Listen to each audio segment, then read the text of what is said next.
The air in the attorney's office was thick, not with grief, but with a cloying scent of expensive perfume and unwashed greed. My father had been in the ground for exactly 6 days. The dirt was still loose, the flowers on his grave hadn't even begun to brown, yet here we were, gathered around a mahogany table like scavengers over a carcass. I sat in the corner chair, the one furthest from the window. I didn't want the light. I wanted to watch them. Across from me sat my brother, Julian. He looked pathetic, eyes red-rimmed, tie crooked, hands shaking as he gripped a styrofoam cup of lukewarm coffee. But it was the woman next to him who held my gaze. Valerie. My sister-in-law didn't look like a woman in mourning. She wore a tailored black suit that cost more than my first car and a pair of oversized designer sunglasses perched on her head like a crown. She wasn't crying. She was vibrating with a suppressed, manic energy. Every few seconds, her eyes would dart to the leather portfolio held by Mr. Sterling, the estate attorney. "Shall we begin?" Sterling asked, his voice rasping like dry parchment. "Please," Valerie breathed, her voice a practiced silk. "Julian and I have so much to settle for the estate. We want to make sure Father's legacy is protected." The way she said protected made my skin crawl. It sounded like a threat. Sterling adjusted his glasses and began the preamble. The standard legal jargon drifted through the room: executors, beneficiaries, residual assets. I tuned it out, thinking of my father. He was a man of blueprints and concrete, a self-made titan who had built a real estate empire from a single fixer-upper in the suburbs. He was sharp, disciplined, and above all, fair. Or so I thought. And finally, Sterling's voice dropped an octave, we come to the codicil added on the 14th of October, 2 days before the passing. I froze. A codicil? My father didn't mention any changes to his will. Valerie's head snapped toward me. A small, sharp smile tugged at the corner of her mouth, a predator spotting a lapse in defense. He was very private at the end, wasn't he, Julian? He realized that some people were more present during his illness than others. Julian looked at the floor, refusing to meet my eyes. Sterling cleared his throat. The amendment states the following: asterisk, due to a perceived lack of commitment to the family's core values and a shift in personal priorities, I hereby revise the distribution of my primary holdings. The family residence at Blackwood Lake, the majority share of the Vanguard Investment Group, and all liquid capital accounts are to be bequeathed solely to my son, Julian, and his wife, Valerie. Asterisk. The room went silent. The kind of silence that rings in your ears. To my other son, Sterling continued, his voice trailing off as if he were embarrassed, I leave the sum of $10,000 and his personal effects currently stored in the attic of the primary residence. I didn't move. I didn't breathe. $10,000. My father's estate was valued at nearly $24 million. This wasn't just a snub, it was an execution. There must be a mistake, I said, my voice dangerously low. No mistake, Valerie chirped, standing up and smoothing her skirt. She walked over to me, leaning down until I could smell the sharp tang of her Chanel No. 5. It turns out, blood isn't always thicker than water. Sometimes, it's just thinner. We'll need your keys to the lake house by Monday. Don't worry, we'll box up your old trophies for you. I looked at Julian. You're okay with this? He finally looked up, his face a mask of guilt and practiced lines. He was tired of your absence, man. Valerie was there. She did the heavy lifting while you were busy with your firm. It's what he wanted. I knew then that my brother was gone. He was just a mouthpiece for the woman standing over him. As they walked out, Valerie's laughter echoed in the hallway, a high, sharp sound that promised war. They thought they had won. They thought I was the absent son, who would take his 10 grand and disappear into the night. They had no idea who they were dealing with. I stepped out of the law office and into the biting chill of the October wind. I pulled my coat tight, but the cold I felt wasn't from the weather. It was the realization that my entire history had been rewritten in a single afternoon. My name is Cyprian. I am 36 years old, and for the last decade, I have made my living as a forensic architect. My job is simple. I find the cracks. I look at buildings that have collapsed, bridges that have buckled, and foundations that have crumbled, and I find the exact point where the structure failed. I am an expert in seeing what people try to hide behind a fresh coat of paint. As I walked toward my car, a matte black SUV that suited my preference for staying in the shadows, I turned my name over in my mind. Cyprian. My father gave me that name because he said it sounded like a man who could endure. He was right. I pulled out my phone and dialed a number I hadn't called in years. It rang twice before a gravelly voice answered. "You heard?" the voice asked. It was Marcus, my father's former head of security, a man Valerie had fired the second my father became bedridden. "I heard," I said, staring at my reflection in the car window. I looked tired, but my eyes were clear. The lake house, the firm, everything. She got it all. She's a viper, Cyprian. I told your brother, but he's blinded by whatever she's feeding him. What are you going to do? $10,000 doesn't buy much justice. I don't need $10,000, Marcus. I have my own capital. What I need is the truth. I got into the car and gripped the steering wheel until my knuckles turned white. My father was a man of routine. He didn't change his mind 48 hours before death unless someone held the pen for him. I'm an architect. I know when a document has been built on a lie. So, what's the move? Valerie thinks she's moved into a palace, I said, starting the engine. She doesn't realize she's moved into a structure with a fatal flaw.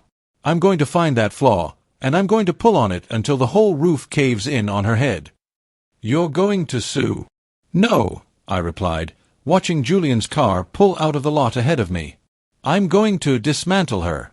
But first, I'm going to let her get comfortable. I want her to start spending that money. I want her to feel invincible. Because the higher she climbs, the more it's going to hurt when she hits the ground. I hung up and pulled into traffic. My mind was already racing, drafting the first blueprint of my revenge. The first rule of forensic architecture: every collapse leaves a trail. Valerie had been sloppy. She was so focused on the prize that she forgot to check the foundation. She thought she had disowned a grieving son. She didn't realize she had just declared war on a man who spends his life proving that nothing, not even a legal document, is unbreakable.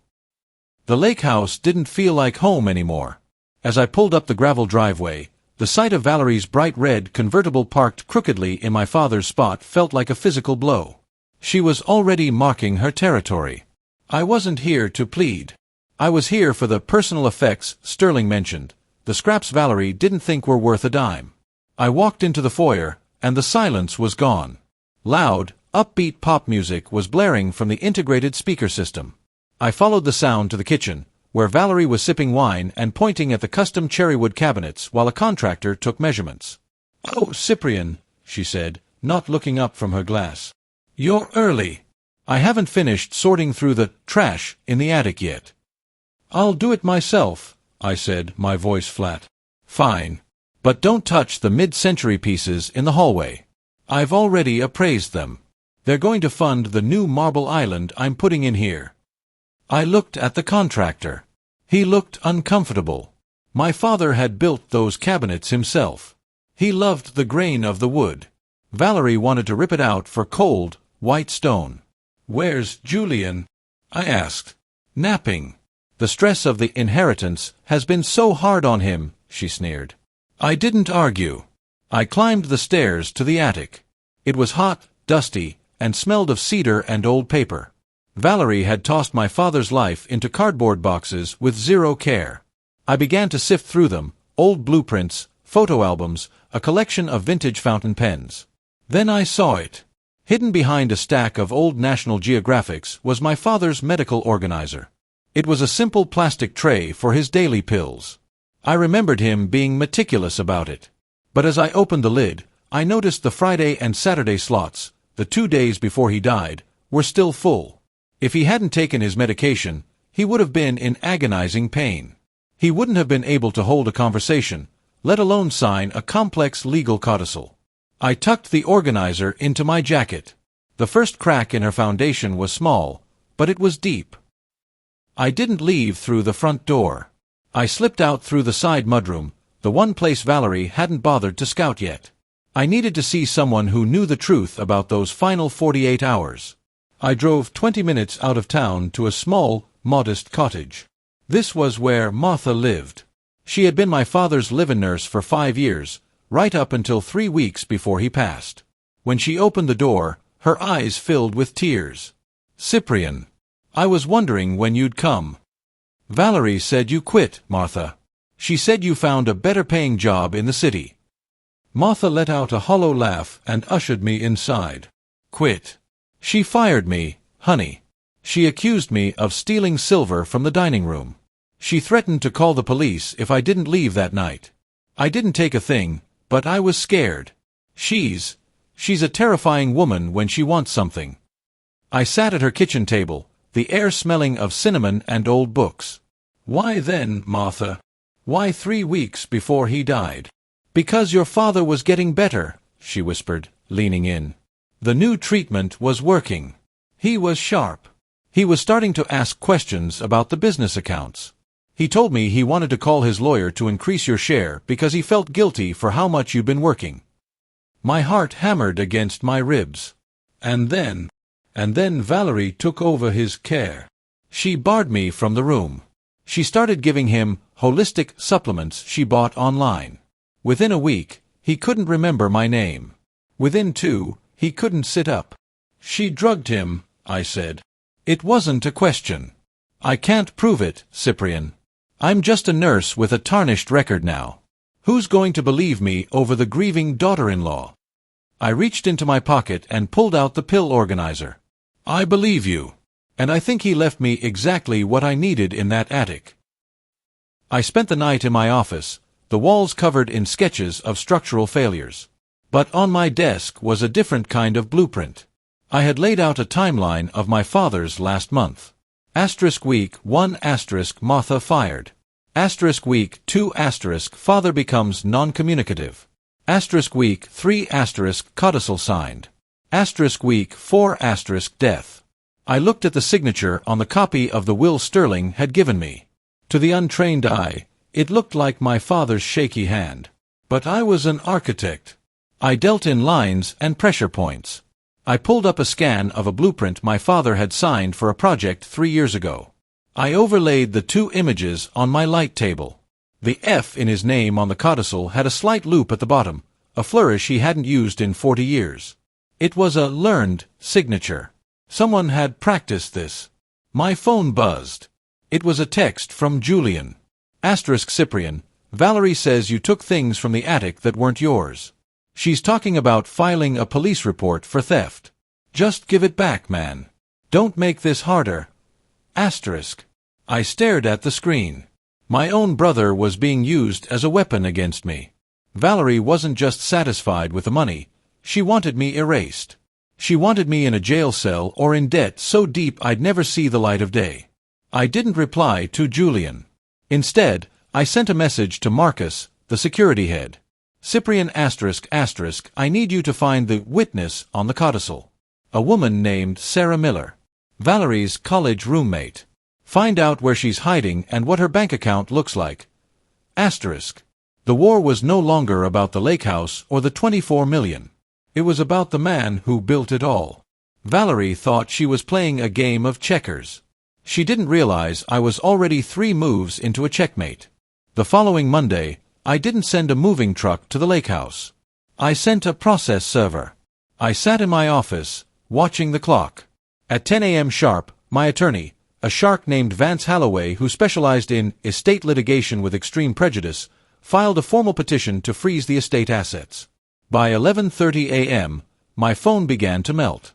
Valerie didn't call. She knew I wouldn't answer. Instead, she sent a flurry of voice notes through Julian's phone. I played the first one. It wasn't the sweet, melodic voice of the grieving widow. It was a guttural hiss. You think you can stop us, Cyprian? This will is ironclad. You're just proving why your father left you nothing. You're a selfish, bitter man. If you don't drop this by sunset, I will tell the board at your architecture firm exactly what kind of forensics you've been doing. I'll ruin your professional reputation before you can say probate. I leaned back in my chair, recording a 1-sentence reply. The foundation is cracked, Valerie. I'm just pointing out the gaps.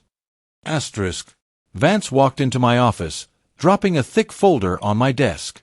She's already moved $200,000 into a private offshore account, Cyprian. The judge didn't like that.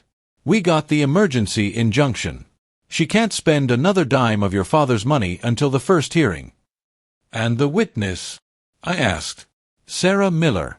Marcus tracked her down. She's currently at a luxury spa in Sedona.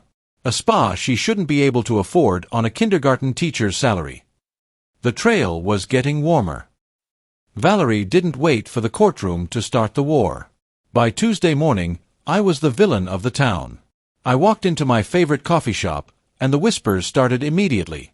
People I'd known for years looked away. I checked my social media. Valerie had posted a long, tearful video on a public family justice group. I am heartbroken, she sobbed into the camera, her makeup perfectly smudged to look like she'd been crying for hours. Asterisk, my husband Julian and I are just trying to honor his father's final wishes, but his brother, Cyprian, is trying to sue us for every penny. He's even threatening to throw us out of our home. Please pray for us. Greed does terrible things to people. Asterisk. The comments were a bloodbath. Asterisk. What a monster. Suing his own brother during a funeral. Asterisk. Asterisk. He was always the cold one. Poor Valerie. Asterisk. Then came the professional blow. My primary client, a developer for a $50 million skyscraper project, called me. Cyprian, I've seen the news. We can't have scandal attached to this project. We're putting your contract on hold until your family matters are resolved. I stared at the phone. She was hitting my pockets, trying to starve me out so I couldn't afford Vance's legal fees. She wanted me desperate. She wanted me to crawl back and beg for the $10,000. But she forgot one thing. An architect knows how to live on a construction site. I didn't need a skyscraper contract to win a ground-level fight. The courthouse was a limestone beast that felt like a tomb. I wore my best suit, my face a mask of professional indifference. Valerie arrived with Julian in tow. She was wearing a modest navy blue dress, the humble widow look. She walked with a slight limp, leaning on Julian for support. It was a masterclass in performance art. Mr. Sterling, the judge began, looking over the codicil, the petitioner claims the decedent was not of sound mind or was under undue influence at the time of this signing. What is the estate's response? Sterling stood up. Your Honor, this is a frivolous attempt at a money grab. The decedent was clear in his intentions. He even had a witness, a family friend, Sarah Miller. And where is Ms. Miller? Vance asked, standing up. She is traveling, Sterling said, shifting his weight. But we have her notarized statement. Vance smiled. It was the smile of a wolf that had just found a wounded lamb. Your Honor, we have reason to believe Ms. Miller's travels were funded by a wire transfer from Valerie's personal account just 3 days after the funeral. Furthermore, we'd like to present a piece of physical evidence found at the residence. Vance pulled out a high-resolution photo of the pill organizer I'd found in the attic. This is the decedent's medication for the 48 hours prior to his death. It is full. If he didn't take this medication, he would have been in a state of terminal delirium. He couldn't have signed his name, let alone understood a legal document. The judge leaned forward, her eyes narrowing at Valerie. Valerie's limp suddenly disappeared as she sat up straight, her knuckles turning white as she gripped the table. I want a full toxicological review of the medical records, the judge barked. And I want Sarah Miller in this courtroom in 72 hours. If she's not here, I'm issuing a bench warrant. As we walked out of the courtroom, Valerie cornered me in the hallway. The mask was gone. Her eyes were twin pools of cold fury. You think you're so smart, Cyprian, she hissed. But you're forgetting. I'm the one living in that house. I'm the one with access to his private safe. You want to play forensics? I'll show you what happens when a structure gets demolished from the inside. Are you threatening to destroy evidence, Valerie? I asked, pointing to the security camera directly above us. She looked up, turned pale, and stormed away. The toxicology report arrived on a rain-slicked Thursday. Vance Holloway didn't email it. He called me into his office, his expression unreadable. He slid a single sheet of paper across the desk. Your father didn't die of natural causes, Cyprian, Vance said, his voice heavy. At least, not entirely. I looked at the numbers. The report showed massive traces of a high-grade sedative, a drug usually reserved for surgical recovery. It wasn't part of his prescribed regimen. In the quantities found in his system, it wouldn't just cause delirium. It would cause a total loss of motor function and suggestibility. He was a passenger in his own body, I whispered, the rage finally beginning to simmer beneath my skin. It gets worse, Vance continued. The levels peaked exactly 6 hours before that codicil was allegedly signed. He couldn't have held a pen, let alone understood a conversation about millions of dollars. But here's the kicker.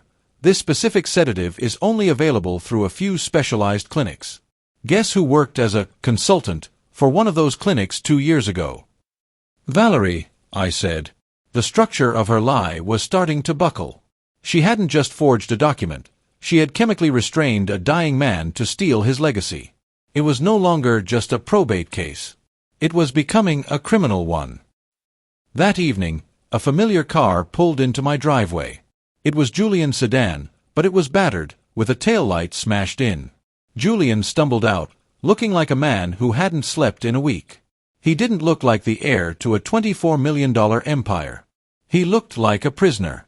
She's losing it, Cyprian, he rasped as I opened the door. He didn't even ask to come in. He just leaned against the doorframe and sobbed. She's tearing the lake house apart. She's convinced there's a second will, a real one, hidden in a safe she can't find. She's ripping up floorboards, screaming at the walls. Julian, look at me, I said, grabbing his shoulders. Did you know what she was giving him? Did you know he was drugged? Julian's eyes darted away. I thought it was just for the pain. She told me it was a new trial drug. She said it would make his passing peaceful. I didn't know she was using it to make him sign things. I swear, Cyprian, I didn't know. She's going to take you down with her, I warned him. When the police see that toxicology report, they aren't going to care who held the bottle and who held the pen. You're the beneficiary. You're the one with the motive. Julian collapsed into a chair in my hallway. She has the safe code now. She found a notebook in his old desk. She's going there tonight to empty it before the court-appointed auditor arrives tomorrow. You have to stop her.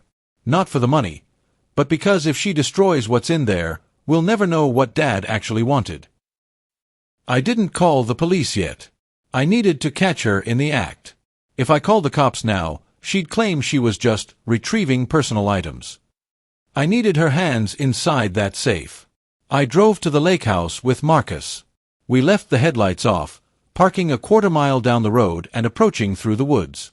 The house, usually a beacon of warmth, looked jagged and cold in the moonlight. We saw her through the library window. Valerie was disheveled, her expensive hair in a chaotic nest. She was on her knees in front of the fireplace, where a false stone had been pried away. Asterisk clack, clack, clack, asterisk. The sound of the tumblers echoed through the quiet night. With a heavy groan, the small steel door swung open. Valerie let out a high, jagged laugh that set my teeth on edge. She reached inside and pulled out a thick, blue envelope.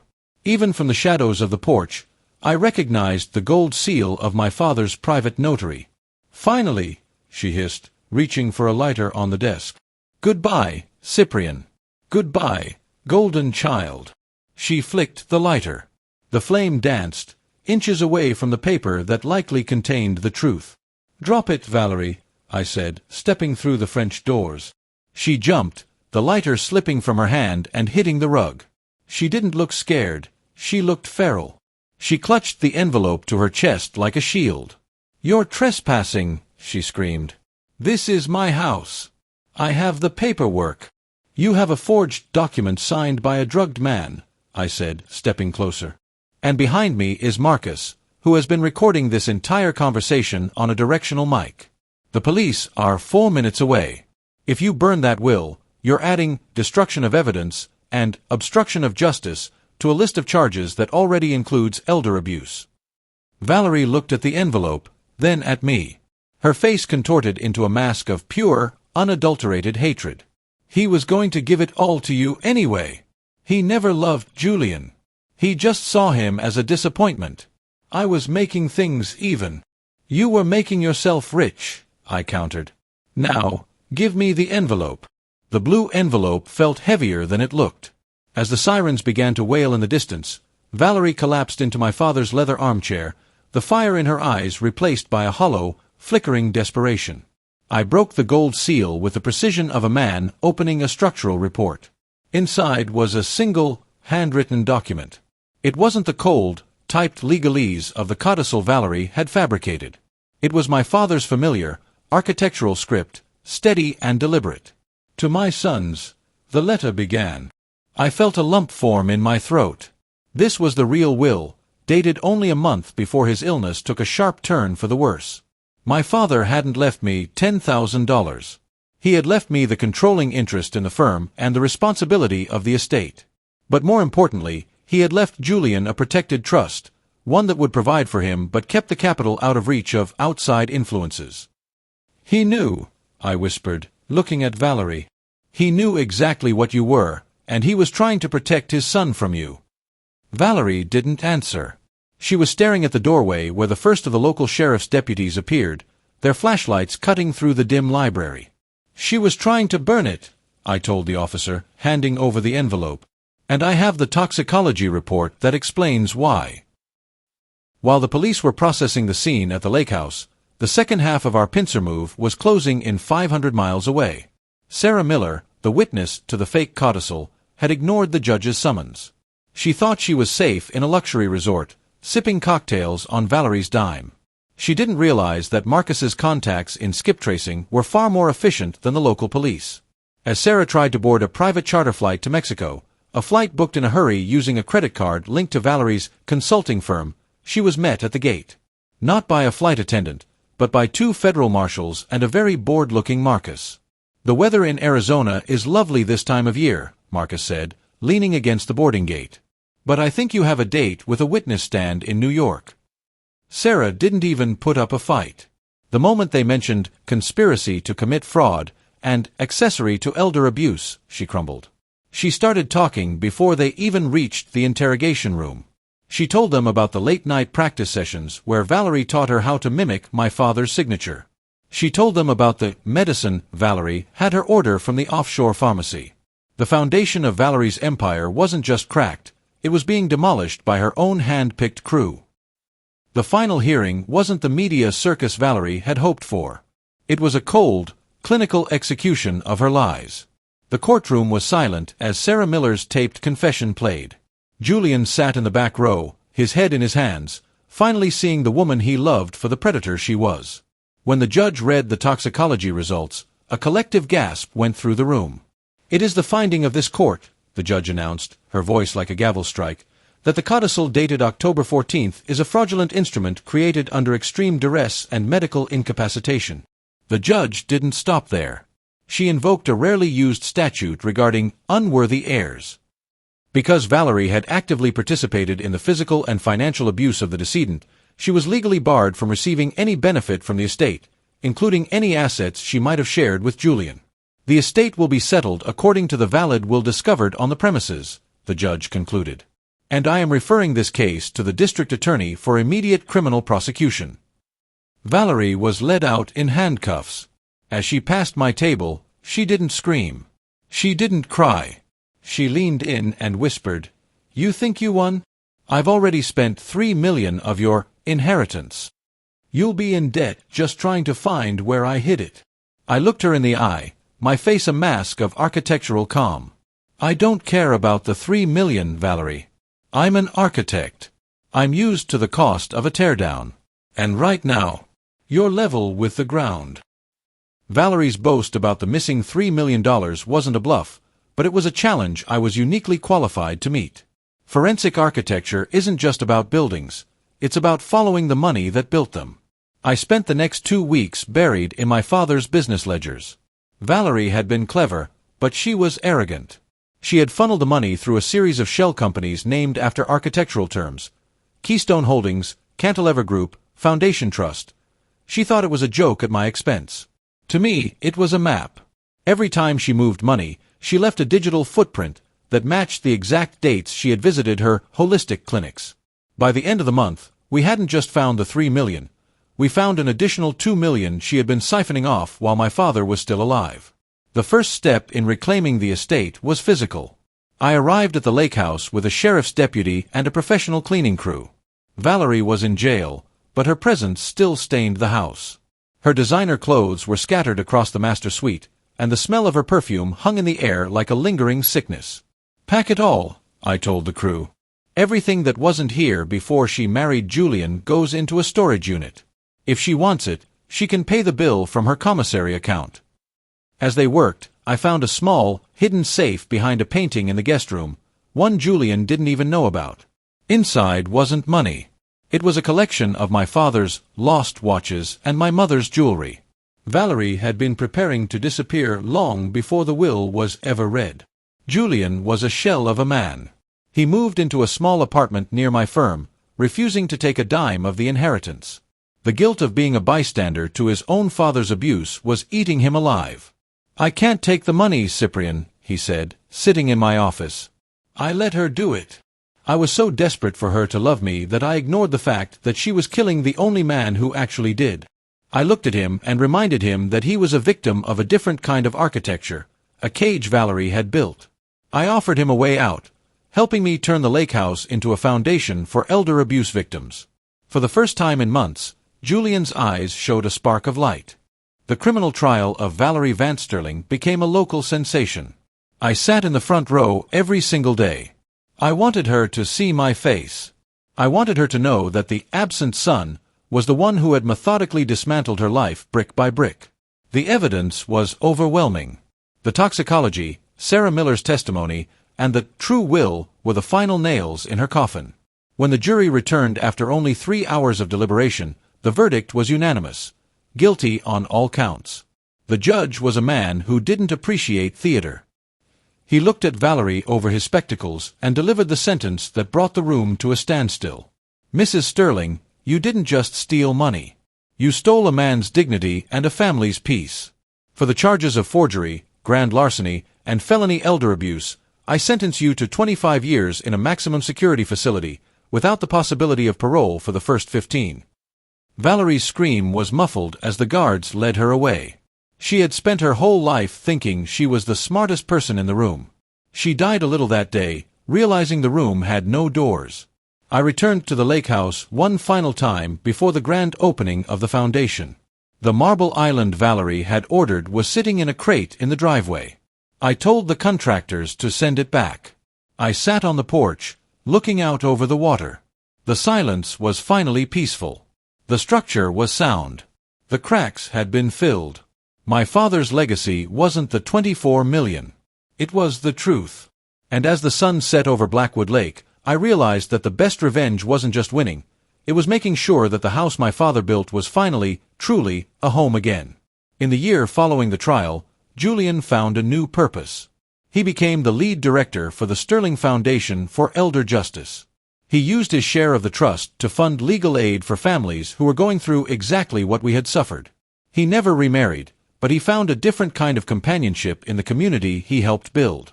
Sarah Miller, the woman who thought a luxury spa trip was worth a life of crime, didn't escape unscathed. In exchange for her testimony, she received a 5-year suspended sentence, but the receipts of her betrayal were public. She was banned from ever working in education or any position of trust again. She moved to a small town across the country, working a minimum wage job, knowing that her name would forever be linked to the woman who tried to kill a man for a paycheck. Valerie's life in prison was the ultimate irony. A woman who loved silk and marble was now surrounded by concrete and steel. After 3 years, her friends and the shell companies she thought would protect her had vanished. She attempted to appeal her sentence twice, but both were denied within minutes. She remains behind bars, her only inheritance being a standard-issue prison jumpsuit and a 4x8 cell. I returned to my firm, but my perspective had shifted. I still find the cracks in buildings, but I also look for the strength in people. I kept a single item from the lake house, my father's old drafting table. I use it every day to design buildings that are meant to last for generations, structures built on honesty rather than greed. The story of the disowned son and the greedy SAL became a legend in our town, but to us, it was just the closing of a painful chapter.